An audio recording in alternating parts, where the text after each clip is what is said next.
Welcome to the line. Every once in a while we get to meet and find people that are going to go from one level to the next or one mission to the next. And so rare occasion, we got really a guy in Travis Brant who's actually been part of a founding team, got a technology company off the ground, and really heard a different calling. And that calling was really a nonprofit that he wanted to kind of meet and find people where they're at and get them to find God in a different way. And so Rhythm 2 is a great nonprofit that, 2 Rhythm actually is a great nonprofit that he started. Tell us about the story, how this came about, Travis. Tell us what was motivating you to go down this path. Sure. So Two Rhythms is actually about 20 years in the making, if you can believe that. Yeah. So myself and my good friend Corey Carlton, he's a bass player, I'm a drummer. Together we make up a rhythm section, right? And we've been playing in bands all over town, all over the place, touring and having fun forever. Yeah. And, that's really the passion for both of us. And, it's kind of hard to raise a family being a musician sometimes. Yeah. Not really liking the eating macaroni and cheese every night sort of thing. Right, ramen noodles. Yeah, exactly. So anyway, Corey and I have always played together, again, for like the last 20 years. And about 4 years ago, we decided that we were going to start a musical group just with 2 of us, a bass player and a drummer. Right. Leave it up to a bass player and a drummer to think that was a good idea. Yeah. Right? So I'll leave the jokes about bass players alone. Right. So we just started this thing as a rhythm section, and thought we'd go out and try to play music that would be interesting and fun, and it was mostly a thing for us. But it really turned into something kind of cool, where we started writing these songs that were just based around being a rhythm section, and it sort of ended up in this jazz funk kind of vein. And we kind of started becoming known in the art scene and, just weird little niche kind of things. Right. And, so we were sitting around one day just thinking, what more can we do with this, with our talents and the things that we really want to do? How can we really make this into something where we're not just playing bars and stuff like that all the time? And we got to thinking about our roots as musicians and the people in our lives that were like super important to us, right? Family, teachers, things like that. And, we kind of put that together with all these years of experience from being a musician, realizing, hey, music really brings people together from all walks of life. Doesn't matter what your religion is, what your race is, what your sex is, any of that stuff. Music has this beautiful ability just to pull people together. And we wanted to do something with that.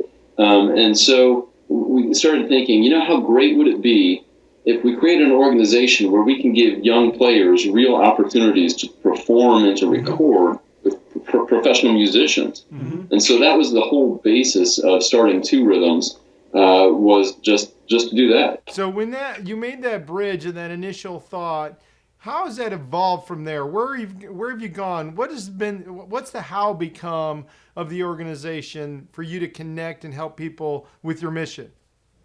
Yeah, so to be honest, we're less than a year old at this point, so we're still figuring some of it out, right? But the way that we reach out and connect, particularly with the younger musicians, is through events. So we have some online resources that you can connect with us through tworhythms.org. But then we also host at least 2 of our own concerts every single year, and those are fairly heavily promoted through schools and other educational organizations where we invite students in and their parents and all that sort of thing. And that's one way of outreach, right? Because we want to get the students involved in those performance opportunities. But then we also go out into the community. For instance, here in Indianapolis, there's a great organization on the south side of downtown Indy called Kids Inc. And it's this awesome hangout for kids on a Friday night. They go there, shoot hoops, skateboard, all this sort of stuff, stay out of trouble, hopefully. And we like to go down there and hang out with the kids and play some music, and just teach that way. And so we find talent just by being involved in the kids' lives that way as well. Does that make sense? Yeah, I mean, I think you guys. Well, a couple things I'll say, to kind of help you gel it. You're in startup mode really still, right? And we were just talking about like one of the harder things to do besides start a technology startup is to start a nonprofit, right? So you've been in that incubation mode and you're finding your ways to connect. But I think the bridge, the thread that I've seen come through your entire messaging is that music is that conduit that really helps kids know they're not alone.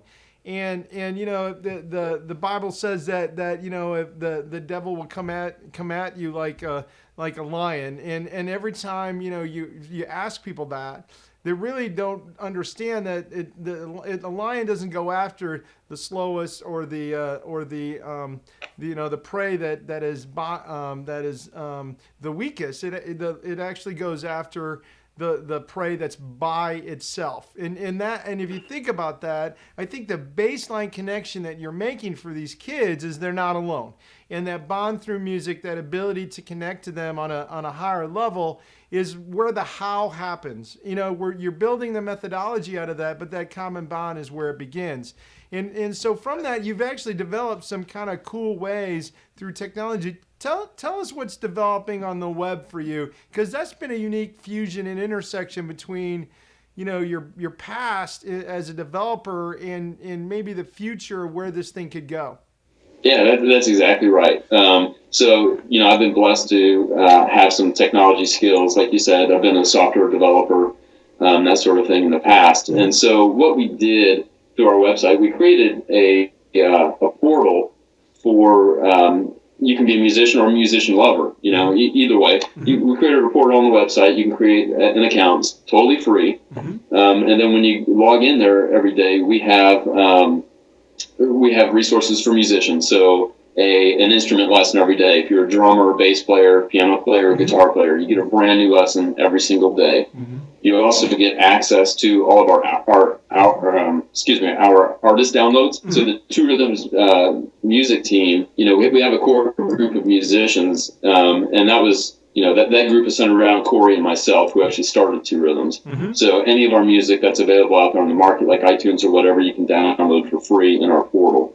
And then the thing that's probably a little more intriguing here is the streaming radio platform that we created. It's called Two Rhythms Radio. And so when you log into the platform, you get access to a little software widget that works on a website, in this case, our website. And then you get access to 5,000 streaming radio stations all over the world. Now, this was interesting because when we first launched this, we got all kinds of emails from people saying that they really loved the radio, and we were watching the stats, and that was the primary thing that people were logging in for. I mean, you've got Pandora out there, you've got all these other services, but folks were coming to us and using our radio. So we decided to release this as an open source piece of software. So you can actually, you can get it in two ways. You can go to the Two Rhythms website, and you can get a single line of code, just cut and paste, and put it into your blog or your website. Or if you don't know how to do that, your web guy can do that. Super simple. It puts the widget right on your website, so your visitors can have access to 5,000 stations again through your website.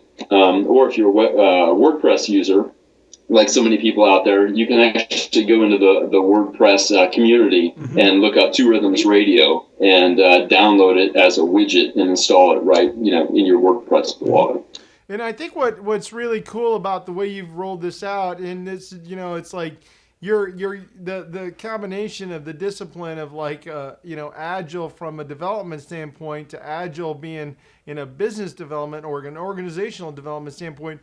You're just seeing where this iterates and goes to, and what is the story, looking and listening to the data, and really saying, what does the market want this thing to be, and how do we co-create that with the market, and how do we co-create that with our mission or our vision of what we want to do to help kids bridge. And that's really where you're letting it unfold for you. Is that fair?